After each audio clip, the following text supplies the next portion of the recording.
ইলু guys, আমার এত আনন্দ কিসের ভাবছো তো? আরে বাড়িতে ওয়াইফাই লাগাতে আসছে। তো সেই দিন সকালে গিয়েছিলাম খাতড়া থেকে নিয়ে এসেছিলাম বিরিয়ানি। স্নান করার পরই আমাকে কাকুটা ফোন করে বলল যে আমরা আজই যাচ্ছি তোমার বাড়িতে ওয়াইফাই এর ইনস্টলেশনটা দেওয়ার জন্য।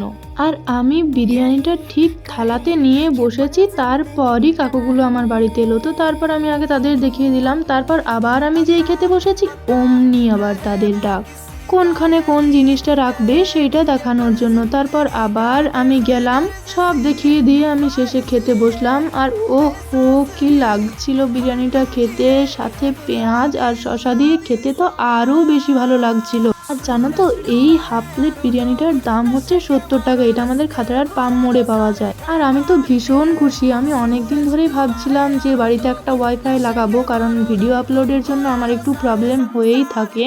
যাই হোক, এতদিনের ইচ্ছেটা তো আমার সফল হচ্ছে। আমি তো ভীষণ খুশি, প্রচণ্ড আনন্দ লাগছিল আমার। আর এই দেখো, ফাইনালি ওয়াইফাই আমার লাগানো হয়ে গেছে। তোমাদেরও আর কোনো চিন্তা রইলো না, আর আমারও কোনো চিন্তা রইলো না, কারণ এবার থেকে প্রতিদিন ঠিক দুপুর 2টোর সময় আমি আসছি তোমাদের কাছে ভিডিও নিয়ে। আর সন্ধেবেলা খাচ্ছিলাম একটু কোল্ড কফি, আর সাথে চলছিল বাইরে বৃষ্টি। খেতে কি ভীষণ ভালো লাগছিল এই ওয়েদারের সাথে কফিটা। তোমাদের আর কি বলবো, ভিডিওটা কেমন লাগলো সেটা কিন্তু তোমরা কমেন্টে জানিও।